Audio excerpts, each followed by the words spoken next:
오늘도 이렇게 함께 예배하시는 모든 성도님들 가운데 하나님의 은혜와 평강의 복이 함께 하시기를 주님의 이름으로 간절히 축복합니다.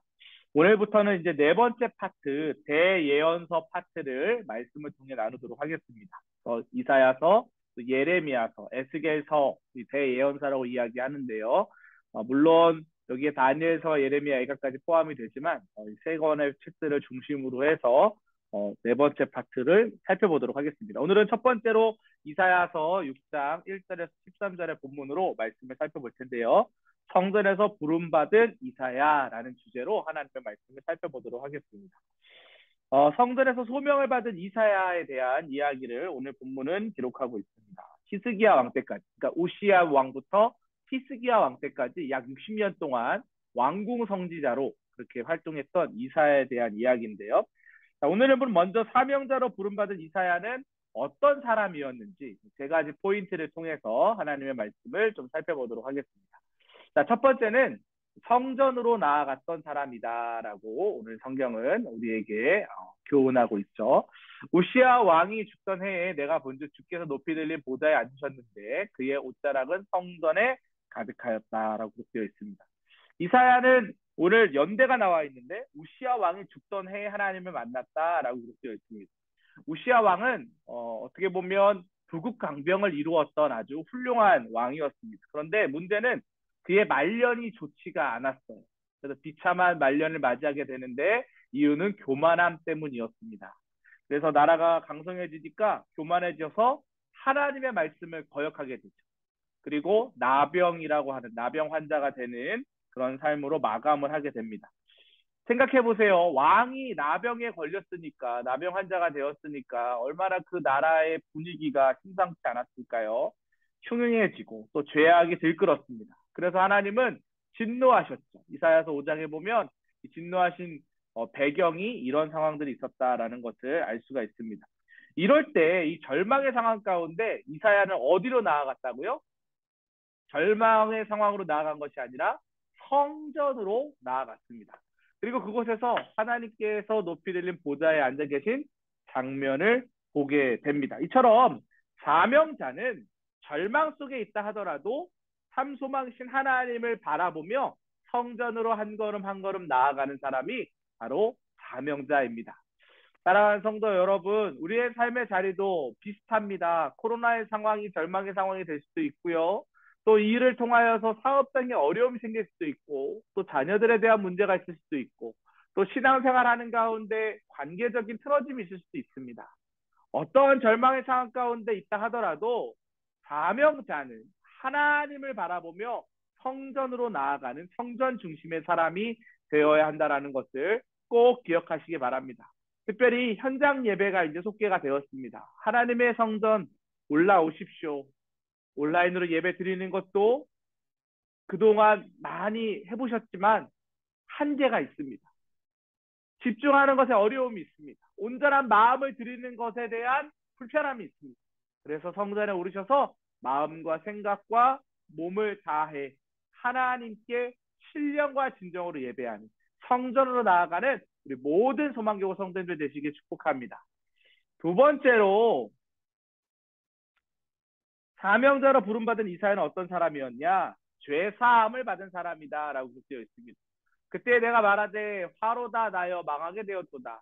나는 입술이 부정한 사람이요 보라 이것이 내 입에 닿았으니 내 악이 제하여졌고 내 죄가 사하여졌느니라 하더라. 나병 환자가 된 우시야가 왕의 역할을 못하면서 이 이스라엘이 혼란에 빠졌습니다. 지도력이 무너지니까 사회 곳곳이 붕괴됐겠죠. 사람들의 타락한 본성이 드러나면서 이로 인해서 고된 삶이 이어집니다. 죄악된 상황에서 이사야는 만군의 하나님을 만나게 됩니다. 그때 본인의 상황도 너무나도 두렵고 떨리는 거예요. 내 입술도 너무나도 부정합니다. 또 입술이 부정한 백성들 가운데 저도 살았습니다. 라고 고백합니다. 그때 트랍이라는 건 천사들 이야기하는 거거든요. 천사가 나타나서 제단의 스스로 이사야의 부정한 입술을 정결케 했다라고 이야기하고 있습니다. 하나님을 만난 사람의 반응은 거룩하신 하나님 앞에서 자신이 먼저 부정한 죄인임을 인정하는 겁니다. 우리도 마찬가지입니다. 기독교의 첫 출발은 어디에 있습니까? 내 죄를 인정하는 것부터 출발하는 거예요. 의인은 하나님 나라 갈 수가 없습니다. 하나님 내가 죄인입니다. 그래서 예수 그리스도의 피의 공로가 필요합니다. 내가 죄인이라는 사실을 인정합니다. 라고 이야기하는 거죠. 베드로도 예수님을 만났을 때 주여 나를 떠나소서 나는 죄인이로소이다 라고 고백하지 않았습니까? 사명을 감당하려면 먼저 자신의 위치를 아는 것이 중요합니다.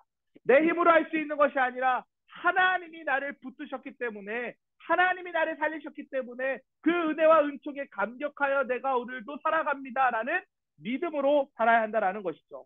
마찬가지입니다. 우리의 사역을 감당함에 있어서도 먼저 자신이 죄인임을 고백하고 용서받아 구별된 사람으로 거룩하게 쓰임받는 그런 인생이 되어야 한다라는 것입니다. 사명자는 죄사함을 받은 사람임을 꼭 기억하시기 바랍니다. 여러분들 모두 죄사함 받은 사람들입니다. 자유함을 누리십시오. 죄와 사망의 법에서 생명과 성령의 법으로 우리를 해방케 하셨습니다. 진리를 알고 있습니다. 진리를 알지니 너희를 자유케 하리라. 뭐가요? 진리가요. 진리는 예수님입니다. 예수님이 우리를 자유케 하실 것입니다. 세 번째로 하나님의 말씀에 순종하는 사람이 사명자입니다. 내가 또 주의 목소리를 들으니 주께서 이르시되 내가 누구를 보내며 누가 우리를 위하여 갈고 하시니 그때 내가 이르되 내가 여기 있나이다 나를 보내소서 하였더니 이사야는 드디어 정결함을 받았습니다. 내가 누구를 보낼 것인가 누가 우리를 위하여 갈 것인가 하는 하나님의 음성을 들었어요. 그때 이사야가 뭐라고 대답합니까? 주님 제가 여기 있습니다. 저를 보내주십시오 라고 이야기하는 거예요. 사랑하는 성도 여러분, 헌신의 자리, 사명의 자리, 생명 살림의 자리, 그 자리로 나아가시길 축복합니다. 주님 제가 여기 있습니다. 저를 보내주십시오. 제가 지금 속회 재생산을 진행하는 가운데 있는데요. 참 하나님의 은혜가 얼마나 큰지 모릅니다. 31개의 속회로 시작이 됐는데 올해 50개 넘는 속회가 만들어질 것 같습니다. 정말 하나님의 크신 은혜죠. 그런데 제가 신임 속사님들과의 대화를 통해 이런 이야기를 했어요. 50개가 넘는 속회가 만들어지지만 속회 재생산은 앞으로도 계속되어야 합니다.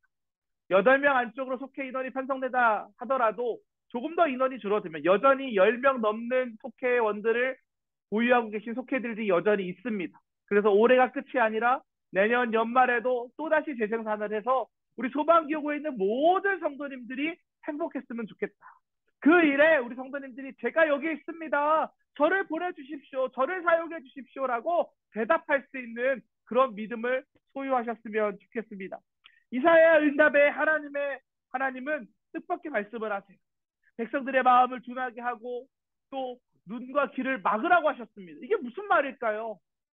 갑자기 자신이 고백하고 자신이 나아가겠다고 했는데 하나님은 백성들의 마음을 둔하게 해라. 눈과 귀를 막아라 라고 이야기합니다.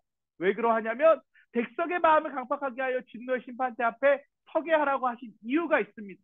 듣기는 듣고 보기는 보아도 깨닫지 못하기 때문에 그들을 위해서 너희가 사명을 감당하라 라고 이야기하는 것이죠. 이사야는 분명히 깨달았습니다. 구원의 주권이 누구에게 있다고요? 오직 하나님에게만 있다. 구원의 진리를 선포하는 일에 이사야는 순종하면서도 구원의 주권 오직 하나님께만 있다라는 것을 알게 되었죠. 그리고 그 일을 선포하게 됩니다. 이사야는 절망 속에서도 하나님을 바라보며 자신의 죄를 솔직하게 고백하고 용서받았습니다. 그 뒤로 세상을 향한 주님의 단식에 응답하는 거룩한 사명을 감당하겠노라고 선언하였습니다. 우리도 마찬가지입니다. 우리도 모두 다 사명자로 부름받은 사람들입니다. 그렇기 때문에 우리는 언제 어디서든지 복음 전하는 일에는 최선을 다해야 합니다. 그리고 복음의 씨앗을 뿌리는 일에도 최선을 다해야 합니다. 왜요? 그것이 하나님이 우리에게 명령하신 사건이기 때문에 그렇습니다. 온 천하에 다니며 만민에게 복음을 전파하라. 하나님의 말씀에 순종한 사람으로 사명자로 쓰임받는 그런 인생 되시기를 주님의 이름으로 간절히 축복합니다. 오늘도 우리가 함께 기도했으면 좋겠습니다.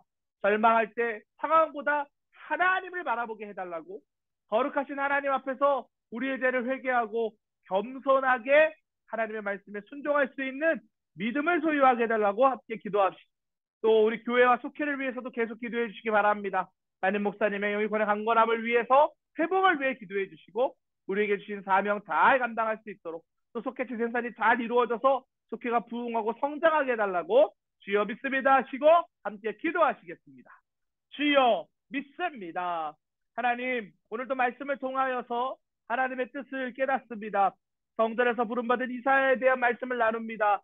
절망의 상황 속에서도 하나님을 바라보고 자신의 죄를 솔직하게 고백함으로 하나님 앞에 용서받은 이사야가 하나님 사명자로 부름받아 하나님 언제 어디서든지 복음 전파하는 사역을 감당했던 것처럼 우리도 예수 그리스도의 십자가의 피로 말미암아 거듭나고 구원받아 하나님의 자녀 되었으니 그 감격에 부름받아 순종하는 마음으로 하나님의 영광을 위하여 귀하게 쓰임받는 인생 될 수 있도록 주님 축복하여 주시옵소서. 이명태 담임 목사님의 건강의 회복을 허락하여 주시고 특별히 우리 교회를 사랑하여 주시사 생명 살리는 건강한 공동체로서의 사명 잘 감당케 하여 주시며 또한 우리 속회 세상이 이루어지는 가운데 있는데 소망교구의 모든 성도들 행복하고 감사하고 기쁨이 넘치는 속회 생활할 수 있도록 인도하시고 함께하여 주시옵소서. 이와 같은 놀라운 은혜가 우리 하나님과 함께하는 모든 인원들 가운데 사랑하는 성도들 가운데 함께할 수 있도록 주님 도우시고 역사하여 주시옵소서. 인도하신 하나님을 찬양하오며 예수 그리스도의 이름으로 기도합니다.